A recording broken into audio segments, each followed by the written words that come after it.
Avatar Meher బాబా की జై, Avatar Meher బాబా की జై. అందరికీ జై బాబా. మరి లక్ష్మి గారు భూమి మీదకి అవతారుడికి, సద్గురువుకి, భగవంతుడికి అన్నిటికీ వివరణ ఇచ్చారు. మనకు దానివల్ల తెలిసింది ఏంటంటే అవతారుడు భూమి మీదకు వచ్చాడు, మనందరం అవతారిక్ పీరియడ్లో ఉన్నాం. అదొక విషయం తెలుసుకున్నాం.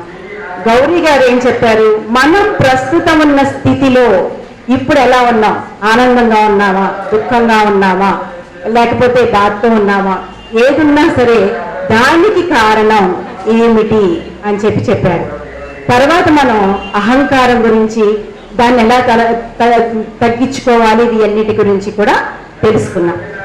అయితే ఇప్పుడు మనకి చిన్ననాటి నుంచి, తరతరాల నుంచి మనకి ఒకటే మార్గం చెప్పారు. ఏంటంటే భగవంతుడు అనేవాడు ఒకడు ఉన్నాడు.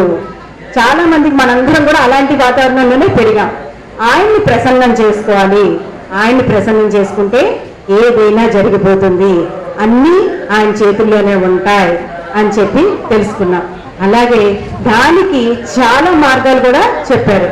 అన్నిటికన్నా తేలికైన యోగం ఏంటంటే భగవద్గీతలో చెప్పింది భక్తి యోగం. ఎందుకంటే మనకి దగ్గరగా ఉండేది. మిగతాదైతే ఋషులకో మునులకో వాళ్ళు చేయగలరు, కానీ మనం చేయలేం. ఆ భక్తి యోగంలో కూడా చాలా నిజంగా డీప్గా వెళ్తే చాలా టఫ్గా ఉంటుంది. బాబా కలియుగ అవతారుడు. నేను ఎప్పుడు ఒకటే నమ్ముతా, మనకి ఈ కాలమాన పరిస్థితులను బట్టి ఆయన మనకి ఇచ్చారు, ఒక మార్గాన్ని ఇచ్చారు. ఎందుకంటే మనం భక్తికి కరెక్ట్గా చేయగలుగుతున్నామా, భక్తి మార్గంలో కరెక్ట్గా గలుగుతున్నామా లేదా, ఒక చిన్న కథ ద్వారా తెలుసుకున్నాం. ఒక ఊళ్ళో ఒక బ్రాహ్మణుడు ఉన్నాడు, ఒక మనిషి, బ్రాహ్మణుడు ఎందుకులేండి, ఒక నతను ఉన్నాడు. అతను పంచాక్షరి మంత్రం తెలుసుకుని శ్రీ ఓం నమో నారాయణ అని ఎంతో నిష్ఠగా చేస్తున్నాడంట. ఎప్పుడు రాత్రింపగళ్ళు భగవంతుడి కోసం అలా ధ్యానం చేస్తూ నామజపం చేస్తున్నాడంట. చేస్తుంటే ఒకరోజు పాప అతని నిష్ఠ, అతని భక్తి అంతా చూసి భగవంతుడు ప్రత్యక్షమయ్యాడు. నారాయణ స్వామి ప్రత్యక్షం అయ్యేసరికి తనకు ఆనందం వేసింది. ముందు ఎక్స్పెక్ట్ చేయలేదు కదా దేవుడు వస్తాడని. అందుకని ఏం చేయాలో అర్థం కాక అక్కడ అతను నివేదించిన ఒక అరటిపండు ఉంటే గబగబా ఒలిచి అరటిపండులో ఉన్న గుజ్జుని పక్కన పారేసి దేవుడికి తొక్క పెట్టేశాడు. ఎందుకంటే అతను ప్రిపరేషన్ లేదు. అసలు భగవంతుడు కనిపించాడు అనుకోండి, ఇంకేనా ఉందా, ఆ ఆనందంలో ఆయన పెట్టేశాడు. భగవంతుడు దాన్ని చక్కగా ఆరగించి తినేశాడు, వెళ్ళిపోయాడు. వెళ్ళిపోయిన తర్వాత ఆ ఆనందం ఆయనకు తగ్గాక కాసేపు సాయంత్రం చూసుకుంటే అక్కడ తొక్కలేదు, గుజ్జుంది. ఇంక తనకు బాధ వచ్చేసింది. అదేంటి, సాక్షాత్తు భగవంతుడు నా ఎదురుగుండాకు వస్తే నేను ఇంత పిచ్చిగా చేశానేంటి, తప్పు చేశాను, భగవంతుడికి ఇలా గుజ్జు పెట్టకుండా తొక్క పెట్టాను, నా వల్ల చాలా అపరాధం జరిగిపోయిందని ఏం చేశాడు, ఈసారి కనుక భగవంతుడు వస్తే నేను తప్పు చేయకూడదని అప్పటి నుంచి ఒక అరటిపండు గెల తెచ్చి ప్రాక్టీస్ చేయడం మొదలెట్టాడు. భగవంతుడు తీయడం, వలవడం, ఇలా పెట్టడం, తీయడం, వలవడం, ఇది పారేయడం, అది పెట్టడం, అంటే ప్రాక్టీస్ అనమాట. దేవుడు సడన్ గా వచ్చేస్తున్నాడు కదా మరి చెప్పకుండా, అందుకని ప్రాక్టీస్ చేయడం బాగా ప్రాక్టీస్ చేశాడు. చేసి ఇతనికి స్వతహాగా ఉంది కదా మనసులో ఎప్పుడు కూడా భగవంతుడి ధ్యానం ఉంది కాబట్టి మళ్ళా భగవంతుని తలుచుకుంటూ ఉన్నాడు. మళ్ళా ఈయన మీద కరుణించి ఇతని పూజకి, ఇతని దీనికి నామానికి కరుణించి భగవంతుడు మళ్ళా ప్రత్యక్షమయ్యాడు. ఈసారి స్ట్రాంగ్ గా ఉన్నాడు. అందులో ఏం చేశాడు, ఎదురుకుండా దాన్ని శుభ్రంగా తీసి తొక్క పక్కన పారేసి ఇది ఇచ్చాడు. ఇస్తేనేంది, భగవంతుడు స్వీకరించలా. అప్పుడు అడిగాడు, ఏంటి స్వామి, నేను తొక్క పెడితే తినేశావు, గుజ్జు పెడితే నువ్వు తినట్లేదు ఏంటి అని.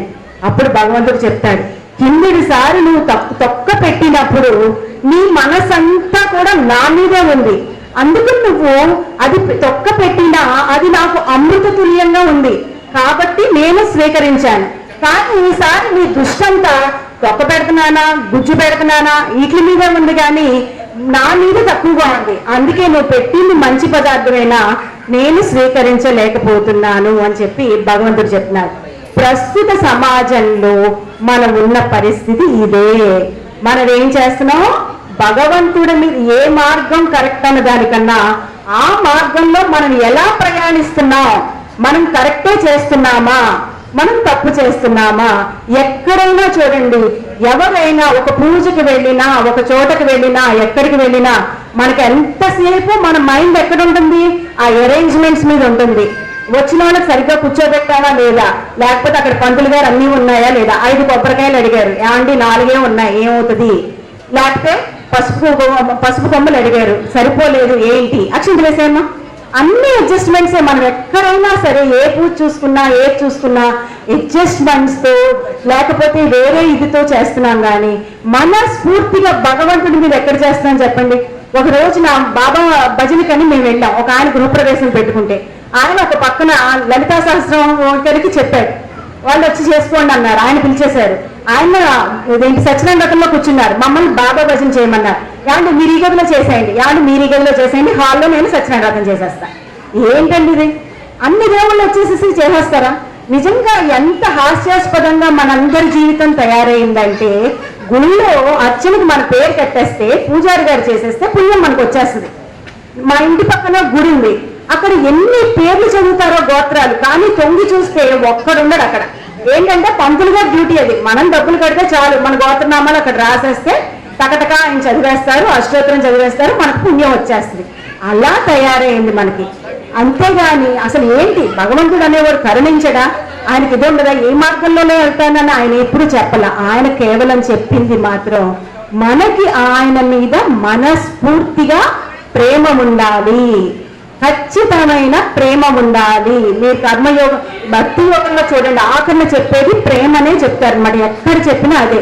నాకు అనిపిస్తుంది అవతార్ మెహర్ బాబా మనందరికీ కూడా ప్రతి రహస్యాన్ని కూడా మనకు అర్థమయ్యే భాషలో, ఆంగ్లంలో దాన్ని అనువదించి తెలుగులో అర్థమయ్యేది. ఎందుకంటే మనందరికీ సంస్కృతం తెలీదు, వాళ్ళు ఏం చెప్తున్నారో అర్థం కావట్లేదు. కాబట్టి సునాయాసంగా ఇప్పుడు కాలమానాన్ని బట్టి మనకి చెప్పారు.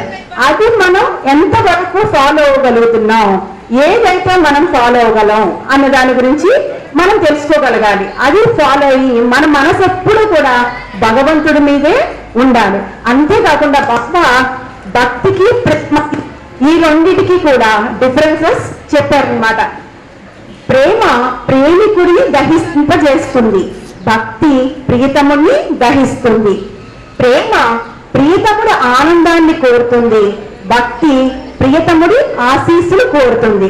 మనకి తెలుసు, బాబా మండలి సభ్యులందరి గురించి తెలుసు. చాలా మంది దేనికోసం వచ్చారు? కేవలం బాబా కోసం. ఒకసారి ప్లీడర్ ఆయన బాబాకి తనకి జన్మ సాక్షాత్కారం కోసం వచ్చినప్పుడు ఫస్ట్ లో ఆయన కోపం వచ్చిందంట. బాబా నేను ఇన్నాళ్ళ నుంచి ఉపవాసాలు చేస్తున్నాను, నీ నామం చేస్తున్నాను, అయినా నాకు ఇవ్వలేదు, నువ్వు ఏంటిది, నాకేం మోక్షం రావట్లేదు అంటే బాబా వెంటనే పెండుని పిలిచారంట. పెండుని పిలిచి, ఇది 35 సంథింగ్ డేట్ నాకు కరెక్ట్ గా గుర్తులేదు, ఆ ప్రాంతంలో జరిగిందనమాట ఇన్సిడెంట్. అప్పుడు బాబా పెండుని అడుగుతారు, పెండు నువ్వు నా దగ్గరికి వచ్చి ఎన్నాళ్ళైంది? 1922లో వచ్చాను బాబా అంటారు. నీకేం కావాలి? నాకేమొద్దు బాబా. మరి నువ్వు ఇక్కడ ఎందుకు ఉన్నావు? నీ మీదున్న ప్రేమతో ఉన్నాను బాబా, నాకు కావలసింది నీ ఆనందం అన్నారనమాట. అంటే ప్రేమ ప్రియతముడు ఆనందాన్ని కోరుతుంది, అదే భక్తి అయితే ప్రియతముడి ఆశీస్సుల్ని మాత్రమే కోరుతుంది అనమాట. భక్తిగా మనం గుడికి వెళ్ళామనుకోండి, గుడికి వెళ్ళిన ఏమడుగుతారు? భగవంతుడా నాకు ఆశీస్సులు ఇవ్వంటారు. కానీ మనం బాబా దగ్గర, బాబా ద్వారా, ఆయన మండలి సభ్యుల ద్వారా మనం నేర్చుకున్నది ఏంటంటే ఎప్పుడు కూడా భగవంతుడు ఆనందాన్నే కోరుకోవాలని వాళ్ళ లైఫ్ స్టైల్ బట్టి వాళ్ళు చెప్పిన దాన్ని బట్టి తెలుసుకున్నాం. ఇంకొకటి పాయింట్ ఏంటంటే ప్రేమ ప్రియతముడి భారాన్ని తన భుజాలపై మోయాలనుకుంటుంది, భక్తి ప్రియతముడిపై భారాన్ని మోపుతుంది. భక్తి ఏం చేస్తుందంట? ప్రియతముడిపై భారాన్ని మోపుతుంది.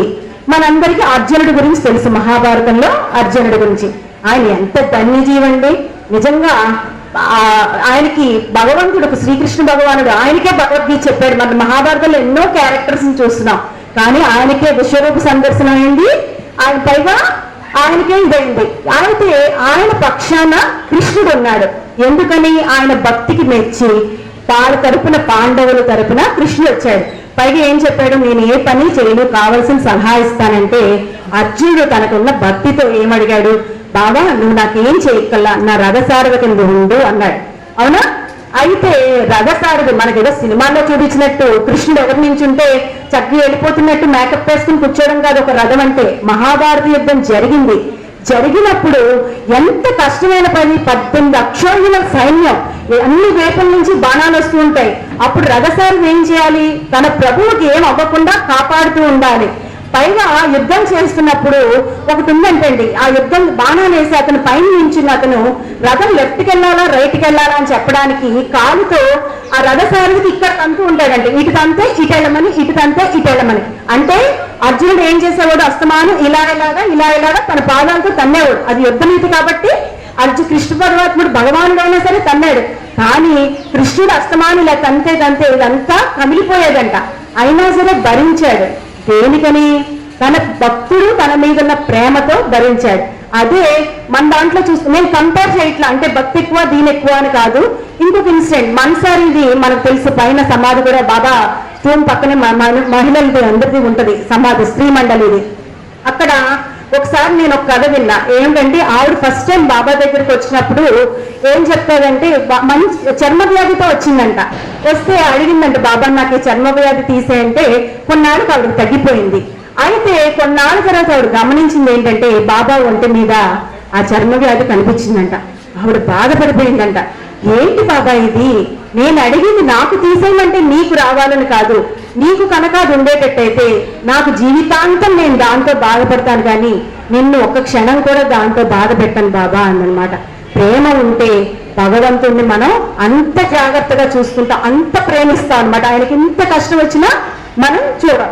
అలాగే ప్రేమ ఇచ్చేది, భక్తి అడిగేది. ప్రేమ ఏం చేస్తుందంట, ఇస్తుందంట. భక్తి అంట అడుగుతుందంట. మరి మనం బాబా దాంట్లో మహిళా సావాస్ చేస్తున్నామంటే మనందరి మహిళల్లోకి బాబాని బాగా ప్రేమించి నెంబర్ 1 స్థానం. అసలు ప్రేమికుల్లో ఎవరిది? మెహ్రా. ఎవరికైనా చెప్పొచ్చు. అదొక ఇన్సిడెంట్, నాకు చాలా ఇష్టమైన ఇన్సిడెంట్ అండి. ఏంటంటే న్యూ లైఫ్కి వెళ్ళిపోతున్నప్పుడు ఏమైంది, బాబా అక్కడ కాస్ట్లీ ఐటమ్స్ అవన్నీ కూడా అమ్మేశారంట. అమ్మేస్తూ ఉంటే ఏమైంది, ఆడవాళ్ళ దగ్గర ఉన్న శారీస్ అలాంటివన్నీ కాస్ట్లీ శారీస్ అవన్నీ మెహ్రా చెప్పిందంటే, బాబా నా దగ్గర కూడా 3 శారీస్ ఉన్నాయి, అవి కూడా ఇచ్చేస్తే అవి కూడా అమ్మేయండి అందంట. అయితే బాబా అక్కడ కూర్చున్నారు తన రూమ్ లో ఒక మంచం మీద. మెహ్రా బాక్స్ తీసిందంట, తన పెట్టుంటుంది కదా, తీసి అడుగుని 3 శారీస్ ఉన్నాయి. ఈ 3 శారీస్ ఉంటే పైన ఒక చీర ఉందంట. ఇలా తీయబోతుంటే ఎందుకు వచ్చారో తెలియదంట, బాబా సడన్ గా వెనకాలకు వచ్చి ఆ పైన ఉన్న చీరని ఈ చీర అని అడిగారంట. వెంటనే అది మామూలు చీర, ఈ అడుగులున్నాయి కాస్ట్లీ శారీస్. మెహ్రా ఉద్దేశం ఏంటి, అడుగులున్నాయి కాస్ట్లీ శారీస్ కదా అని, బాబా ఈ చీర కాదు కింద చీరలు ఇవి కాదు ఈ 3 అని చెప్పిందంట. అంటే సరే అయితే అని చెప్పి ఇచ్చేసింది అనమాట. బాబా వాళ్ళకి ఇచ్చేసింది, అయిపోయింది. కానీ ఆవిడ జీవితాంతం బాధపడింది. ఏంటంటే బాబా ఈ చీర అని అడిగారంటే అర్థం ఆయనకు అది కావాలని. కానీ నేను అది అర్థం చేసుకోలేకుండా ఇది కాదు బాబా అన్నాను అంటే నేను బాబాని నిజంగా ప్రేమించలేకపోయాను. ఎలా ప్రేమించాలో అలా ప్రేమించలేకపోయాను కాబట్టే ఆయన ఇది అనగానే నేను అది ఇవ్వలేకపోయాను నా ప్రభువుకి అనుకుంది. ఆలోచించండి, మనం మెహ్రాని నెంబర్ 1 అని అనుకున్నా లేదా? మరి అలాంటప్పుడు ఆవిడే అనుకుంది, నేను బాబాని ప్రేమించాల్సిన విధంగా ప్రేమించలేకపోయాను అని ఆవిడ కూడా అనుకుందంటే మనం మన అవతారుని ఎంత బాగా ప్రేమించాలో దాన్ని బట్టి మనం అర్థం చేసుకోవచ్చు. అంటే ప్రేమ ఎప్పుడు ఇచ్చేదే, భక్తి ఎప్పుడు అడిగేదే. ప్రేమ మౌనంగా ఉంటుంది మరియు మహోన్నతమైనది, బాహ్యంగా వ్యక్తం కానిది. భక్తి బయటకు వ్యక్తం అవుతుంది. మనందరికీ తెలుసు భక్తి ఖచ్చితంగా బయటకు వ్యక్తం అవుతుంది, కానీ ప్రేమ మౌనంగా ఉంటుంది. దానికి ఒక చిన్న కథ ఏంటంటే, ఒక రాజుగారు ఉంటారు, మనందరికీ తెలిసినదే విన్నదే మనం ఇంకొకసారి తెలుసుకుందాం. ఆయన చాలా బాగా రాజ్యాన్ని పరిపాలిస్తుంటాడు. ఒక విధంగా చెప్పాలంటే రామరాజ్యంలా చూసుకుంటూ ఉంటాడు. ఆయన భార్య ఉంది, ఆవిడ చక్కగా నియమ నిష్టలతో పూజ పునస్కారాలు అన్ని చేస్తూ ఉంటుంది, వ్రతాలు ఇవి. కానీ రాజుగారు ఎప్పుడు కూడా ఆవిడ పూజ వైపు చూడ్డు.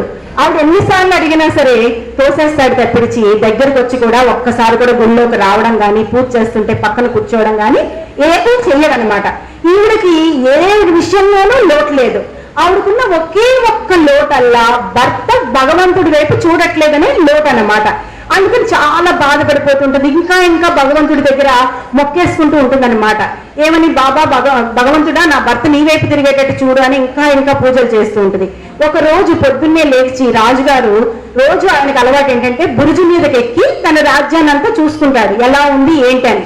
ఆయనకి ఎక్కడైనా తేడా కనిపిస్తే, అక్కడ సమస్య ఉందంటే తేడా కనిపిస్తుంది, వెంటనే అది పరిష్కరిస్తాడు. అతను అతను అలవాటు అనమాట. లెగిచి పొద్దున్నే పైకి వెళ్ళేసరికి మొత్తం ఒక పండగ వాతావరణం ఉంది. ఏంట్రా అని చెప్పి అడిగితే మంత్రులు పిలిచి రాణిగారు చెప్పారండి, ఇవాళ పండగ చేసుకోమని, అందుకే పొద్దున్నే లేచి చేసుకుంటున్నాను. అప్పుడు రాణిని పిలిచి అడిగితే అప్పుడు రాణి చెప్తుందన్నమాట, స్వామి ప్రభు రాత్రి మీ నోటమ్మట ఒక్కసారి భగవంతుడు నామం వినిపించింది నాకు, ఒక్కసారి మీరు నామం చెప్పారు అంటది.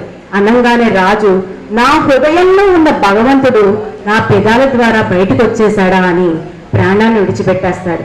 అంటే అంత డీప్ గా అతని హృదయంలో భగవంతుడు ఉన్నాడు, కానీ వ్యక్తపరచలేదు. ఒక్కసారి ఆలోచించండి, అది ప్రేమ అన్నది. అది అంత రాణిది తక్కువ రాజు ఎక్కువ అంటే నేను చెప్పలేను, కానీ నిజంగా ప్రేమ ఉంటే మటుకు బయటికి వ్యక్తపరచాల్సిన అవసరం లేదు. ఆఖరిది ప్రేమ ప్రియతముని ప్రేమించడానికై ఆయన భౌతిక సన్నిధిని కోరుకోదు. ప్రియతముని ప్రేమించడానికి ఆయన భౌతిక సన్నిధిని కోరుకోదు. భక్తి ప్రియతముడి పట్ల వాత్సల్యాన్ని వ్యక్తపరిచేందుకు ప్రియతముని భౌతిక సన్నిధి కోరుకుంటుంది. భౌతిక సన్నిధిని భక్తిలోకి కోరుకుంటాం, కానీ ప్రేమలో కోరుకోం. డాక్టర్ దౌలత్ సింగ్, ఆయన పేరు వినగానే మనకి న్యూ లైఫ్, బాబా నవజీవనం గుర్తొస్తుంది. ఆయన నవజీవనంలో స్టార్ట్ చేసి ఆయన అంటే ఫాస్ట్ గా చెప్పేస్తున్నా, టైం లేదని, ఆయన ఇంటికి గురించి ఆయన ఆలోచిస్తే ఆయన కూతురు పెళ్లి గురించి ఆలోచించేసరికి బాబా ఆయన్ని నవజీవనంలోంచి వెనక్కి పంపించేస్తారు.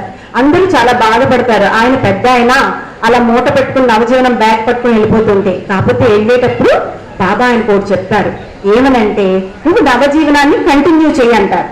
కంటిన్యూ చేయంటే కొన్నాళ్ళ తర్వాత, ఒక ఏడాదిన్నర అయిన తర్వాత ఒక చోట సౌత్ వచ్చినప్పుడు బాబా దూరం నుంచి ఈరిచ్చినంటారు. అక్కడ ఒక అతను ఉన్నాడు ముష్టివాడు, అన్ని చూసుకునిరా, అతను చూసి తీసుకురా అంటారు.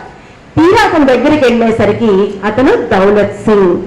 అతను ఆ రోడ్ సైడ్ కూర్చొని ముష్టివాడి కింద ఉన్నాడు. ఇంటికి జరిగింది ఏంటంటే, ఈ ఇంటికి వెనక్కి వెళ్ళేసరికి ఏమైంది, అక్కడ పెళ్లికి వచ్చారని ఇంటి వాళ్ళందరూ ఆనందించారు. కానీ బాబా ఏం చెప్పారు, నవజీవన నియమాలని పాటించమన్నారు. అందుకని రోజు అతను ఏం చేసేవాడు, బయటికి వెళ్ళి ముష్టి ఎత్తుకొని వచ్చేవాడు అనమాట.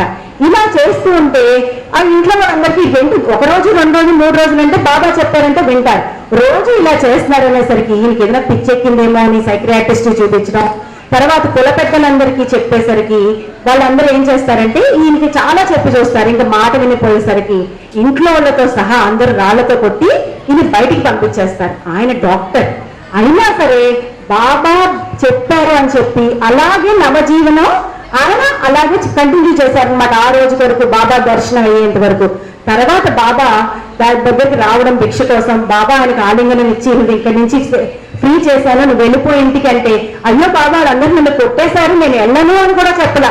ఆయన బాబా వెళ్ళమన్నారు కాబట్టి ఇంటికి, మళ్ళీ ఇంటికి వెళ్ళిపోవడం, పెద్ద డాక్టర్ అవ్వడం అవన్నీ జరుగుతాయి. నిజంగా నాకు నవజీవనం గురించి చదువుతున్నప్పుడు ఇదివరకు ఒకసారి అనిపించింది, బాబా తన అవతారాన్ని కాదు నేను మీ పెద్దమ్మాయి కింద చూసుకుంటాను అని చెప్పి తీసుకెళ్లారు కాబట్టి వాళ్ళు 20 మంది వెళ్ళిపోయారు, లేకపోతే ఎలా వెళ్ళగలరు అని చెప్పి నా మనసులో ఒక డౌట్ వచ్చిందనమాట. ఎందుకంటే మంచైనా చెడైనా బాబా చూసుకుంటారన్న ధైర్యంతో ఆ 20 మంది వెళ్ళిపోయారు అనుకున్నా. కానీ నిజంగా చూసుకుంటే బాబా దగ్గరున్నా లేకపోయినా, ఆయన భౌతికంగా ఉన్నా లేకపోయినా ఖచ్చితంగా ఉండగలరు అని ఆయన ప్రూవ్ చేశారు. కాబట్టి మనం ఇన్ని రెండిట్లోనూ డిఫరెన్స్ తెలుసుకున్నాం. అయితే మనం ఏం కోరుకోవాలి బాబా దగ్గర నుంచి, మనం ఏ మార్గంలో వెళ్ళాలి, భక్తి మార్గంలోనా ప్రేమ మార్గంలోనా? వెళ్ళిన తర్వాత భగవంతుడు ఏమని కోరుకోవాలి, భగవంతుడు ఏమని నివేదించాలి అంటే, ఆంధ్ర టూర్లో ఉన్నప్పుడు ఒక ఆయన అంట బాబాకి దండలు వేయడం చూసి, బాబా నాకు దండిస్తే బాగుండు దండిస్తే బాగుండు దండిస్తే బాగుండు అనుకున్నారంట. అలాగే ఆఖరి రోజు బాబా వెళ్ళిపోతూ ఆయన లోపలికి పిలిచి ఈరుచి గారి చేత ఇదిగో నువ్వు ఇదే అడిగా కదా అని ఇచ్చేశారంట. అయితే కొన్నాళ్ళ తర్వాత బాబా బాడీ డ్రాప్ చేసిన జరిగిన సంఘటన, ఒక అమ్మాయి అమెరికా నుంచి వచ్చిందంట. తను బాబా గురించి చాలా కథలు విని ఏం చేసింది, బాబాని ఇది చూడాలి చూడాలి చూడాలని చాలా సార్లు అనుకుని ఆ మండలి హాల్లో కూర్చున్నప్పుడు బాబా నాకు నువ్వు చూడాలి అంటే బాబా అమ్మాయికి దర్శనం ఇచ్చారంట మండలి హాల్లో.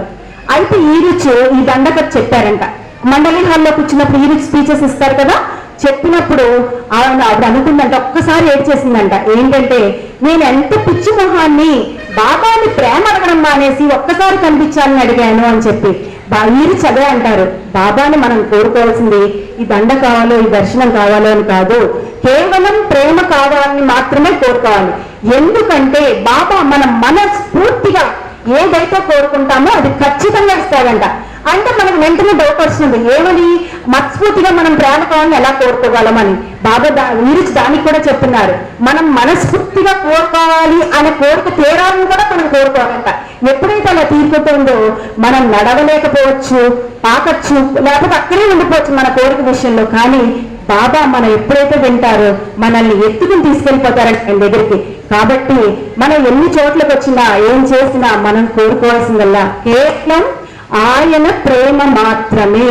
దానికి ప్రయత్నిస్తే తప్పకుండా మనం ఆయన సన్నిధికి కలుగుతాం. అవతార్ మే హే బాబా కీ జై.